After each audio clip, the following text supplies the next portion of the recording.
மக்களே, இன்றைக்கி ஒரு சூப்பரான டிஷ் தான் பார்க்க போகிறோம். என்னென்னா, இது பிரேக்ஃபாஸ்ட்டாக இருக்கட்டும், டின்னராக இருக்கட்டும், ஒரு சிம்பிளாக டக்குன்னு பண்ணக்கூடிய பாஸ்தா ரெசிபி தான் நம்ம பார்க்க போகிறோம். வாங்க அது எப்படி பண்ணுறேன்னு பார்க்கலாம். இப்போ அதுக்காக நான் பாஸ்தா ஆல்ரெடி சுடுதண்ணியில் 1 டேபிள் ஸ்பூன் ஆயிலும் உப்பும் போட்டு வேக வச்சு தண்ணியெல்லாம் வடிச்சிட்டு இந்த மாதிரி எடுத்து வச்சுருக்கேன். பார்த்தாலே உங்களுக்கு தெரியும். இந்த மாதிரி எடுத்து வச்சுக்கலாம். இதை ஓரமாக வச்சுட்டு இப்போ பாஸ்தா தாளித்து எடுத்துக்கலாம். மக்களை, இப்போ பாஸ்தாவை தாளிக்கிறதுக்கு ஒரு கடாயை அடுப்பு பற்ற வச்சுட்டு கடாயை வச்சுக்கிட்டேன். அதில் ஒரு 3 டேபிள் ஸ்பூன் அளவுக்கு ஆயில் சேர்த்துக்கலாம். ஆயில் சூடாகட்டும்.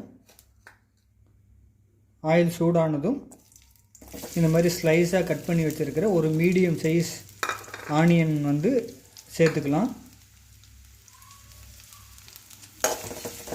ஆனியன் சேர்த்துட்டு இந்த ஆனியன் நல்லா ஒரு பொன்னிறமாக வர்ற வரைக்கும் நல்லா ஒரு வதக்கிக்கலாம்.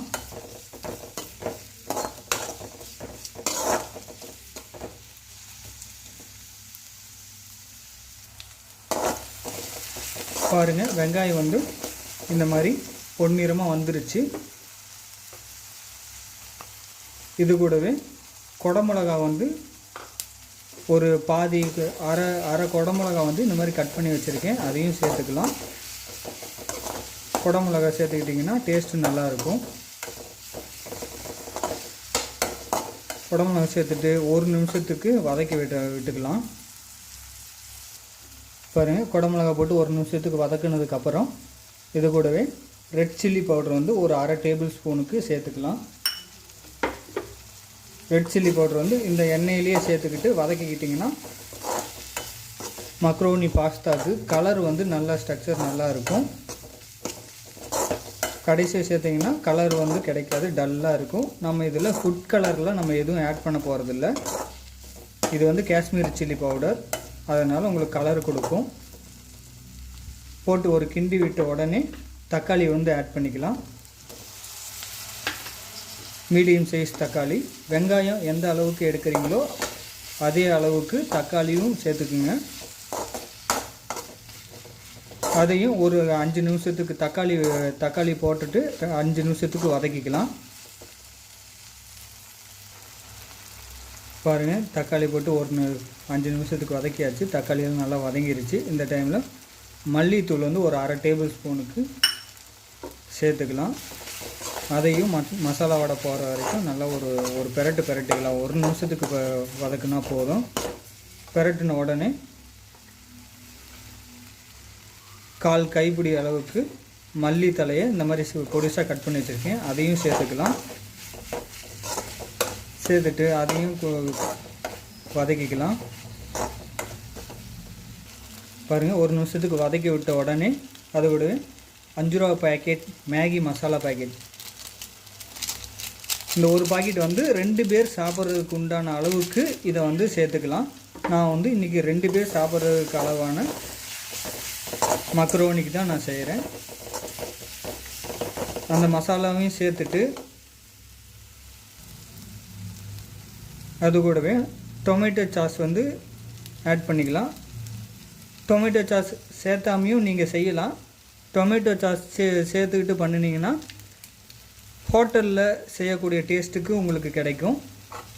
டொமேட்டோ சாஸ் சேர்த்துட்டு நல்லா அது எல்லாத்தையும் பெரட்டி விட்டுக்கலாம்.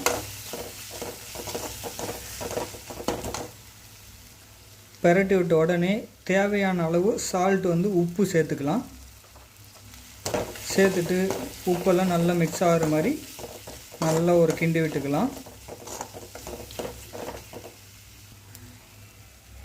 பாருங்கள், சால்ட்டு சேர்த்த உடனே நம்ம ஆல்ரெடி வேக வச்ச மக்ரோனியை சேர்த்துக்கலாம்.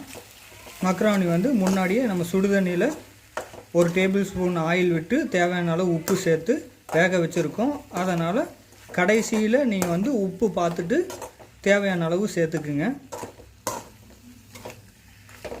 மக்ரோனி சேர்த்துட்டு இது நல்லா ஒரு 5 நிமிஷத்துக்கு பெரட்டி விடலாம்.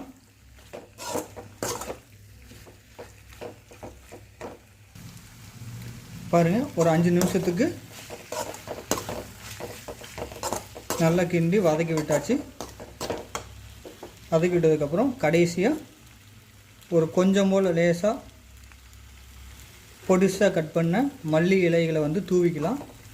தூவிட்டு ஒரு பெரட்டு விட்டுக்கலாம். அவ்வளோதாங்க, சிம்பிளான ரெசிபி, சுவையான மக்ரோனிக்கு வந்து ரெடி. இதே மாதிரி நீங்களும் செஞ்சு பார்த்து ஃபேமிலியோடு சாப்பிட்டு என்ஜாய் பண்ணுங்கள்.